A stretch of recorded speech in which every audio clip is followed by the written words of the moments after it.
Hello class, I'm making part 2, chapter 27, part 2, and in this video we're going to look at some more topics connected to signature liability. We're going to look at accommodation parties, agencies, and unauthorized signatures and endorsements.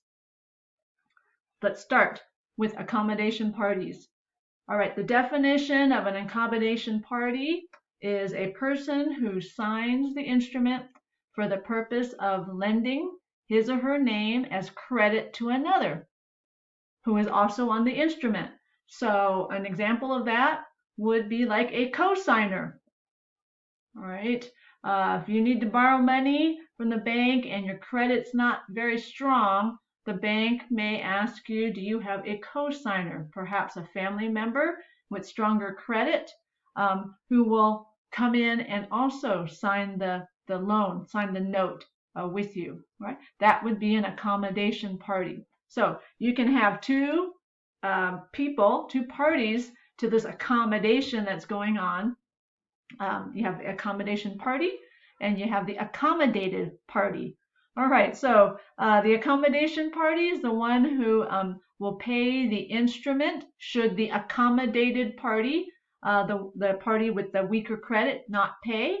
And that accommodation party, the stronger party, has a right of reimbursement against the accommodated party. All right, let's move on and talk about how about in an agency relationship. And this is a review of what we took a look at in chapter 33. All right, so an agent who's been authorized by his or her principal may bind the principal on the instrument, making that principal liable. That is something we talked about, we learned about in chapter 33. And just to give you an example, all right, I have it on the slide.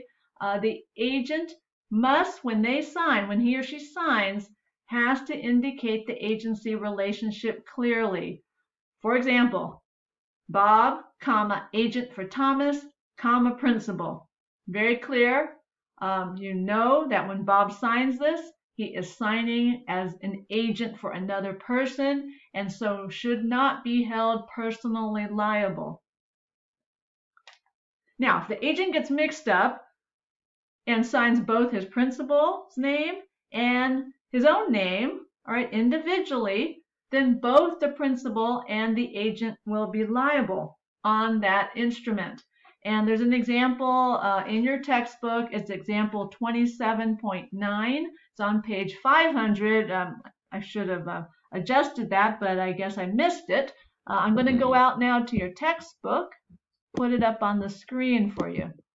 All right, let me get out there. Here we are. Let me just walk through it a bit with you. So we have Hugh Carter. He's the president of International Supply. He hires Greenscape Design to landscape International's office complex. All right, Carter signs a promissory note. This is what it says. Hugh Carter, International Supply, Inc. International does not make any payments on the note, so Greenscape files a lawsuit against both Carter and International. Carter argues that he signed the note as an agent and therefore should not be personally liable for the debt. But a court in this situation is likely going to say Carter is personally liable because nothing on the note indicates that Carter was signing it as an agent for International. All right, so it's really important that the agent who is authorized to sign the instrument carefully. All right, I'm going to switch back to my PowerPoint and let's just take a look at point C now. Right, so if the agent is not authorized by the principal, that sounds pretty obvious, right? The principal will not be bound. The principal will not be liable. However, the agent who signs in this fashion will be individually liable. Right. We're going to move now into yet another situation of signatures Here we're going to take a look at both unauthorized signatures, all right, and unauthorized endorsements, all right. I find the unauthorized endorsements a discussion quite interesting, we'll spend a little more time on that. But let's talk about unauthorized signatures first. All right, an unauthorized signature is generally not going to bind the person. All right, so an unauthorized signature would be something we would call, and kind of colloquially, a forged signature. All right, someone who's trying to pass off a check that maybe they have taken from another person, so they forge their signature.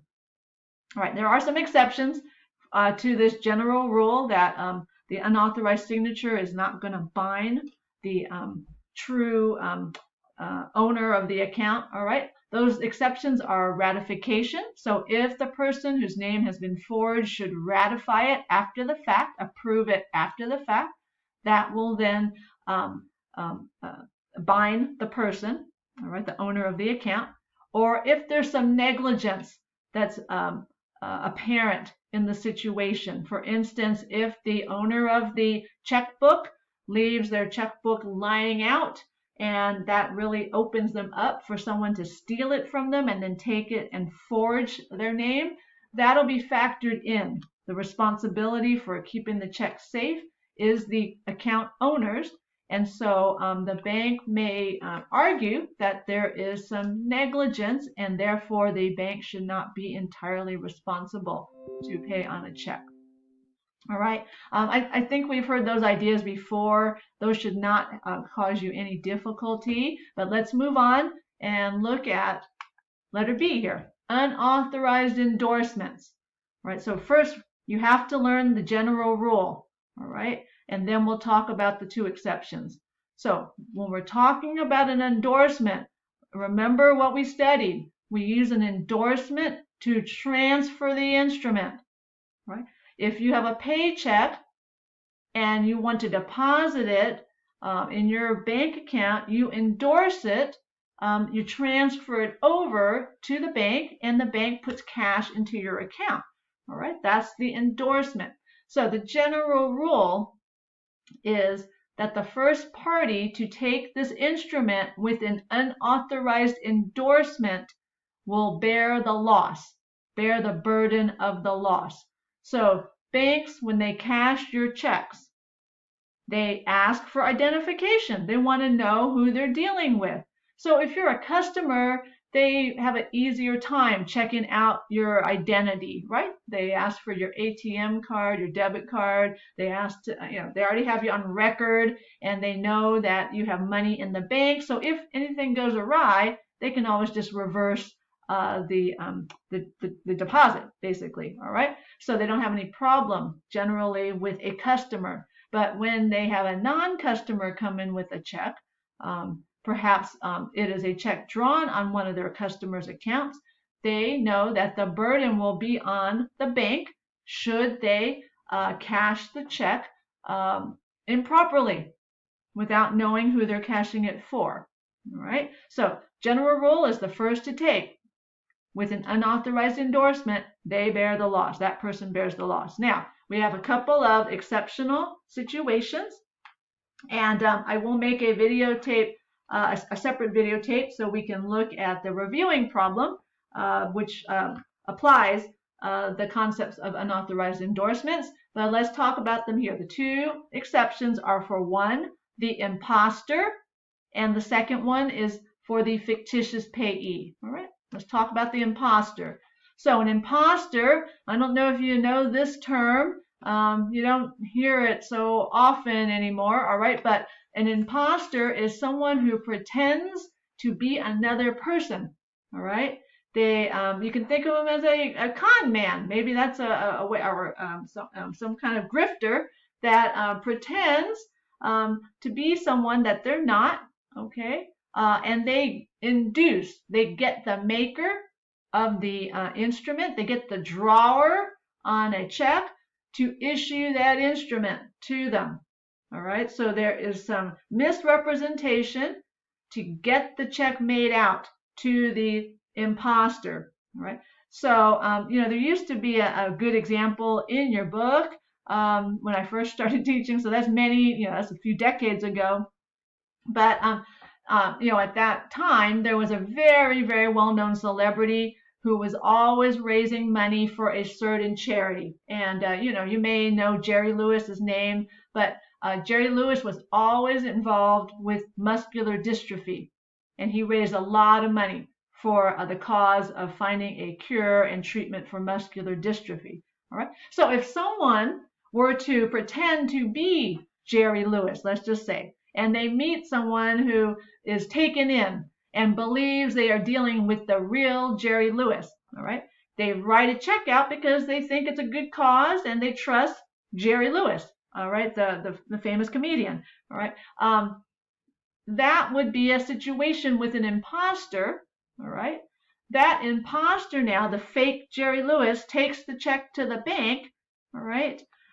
Who should be responsible once the owner of the account finds out that they've been cheated, that they have this false person, this false Jerry Lewis, fake Jerry Lewis, has taken them for a large sum of money? Should it be the bank or should it be the owner of the account? And in this situation, since the owner of the account willingly gave the check over to the con man, okay, the bank is relieved of liability. This is this is the first exception here. All right, the bank will not be responsible if they pay out on this check made out to the imposter. All right. Hopefully, you understand that exception, and we'll move on to the second one. All right, and with some practice, I think you'll get the hang of this. All right, the second exception here is fictitious payee. A fictitious payee is a payee whom the maker or the drawer, so the person who makes the instrument, does not intend to have an interest in the instrument. All right, so the fictitious payee is a payee who has been inserted. Let's just say, let's put it that way, all right? And somehow this payee is now going to be able to divert the cash from the instrument to someone that the drawer or maker did not intend, all right? So the way this often comes up, the situation that's most common for this would be if you have a dishonest employee who works in a company, maybe an accounts payable, and this person is in a position of trust, so they are able to create checks to fictitious third parties, let's say, all right? They create a fake supplier to a business, and they get their employer to write checks to that fake supplier, this fictitious payee. This dishonest employee collects those checks, though, probably opens a bank account in this fictitious payee name and manages to siphon off money from their employer and cash the checks to this fictitious payee. Again, we're in the same position as we were a little earlier. Who should bear the responsibility for the payment on that check? Should it be the bank who cashed it, or should it be the employer who really has oversight, should have more oversight over their employee? And so the law works in such a way to require that the employer take responsibility. So again, this is an exception to the general rule regarding unauthorized endorsements. All right, this next slide goes into another topic, and so I'm going to stop here. I'll pick up with warranty liability in part 3.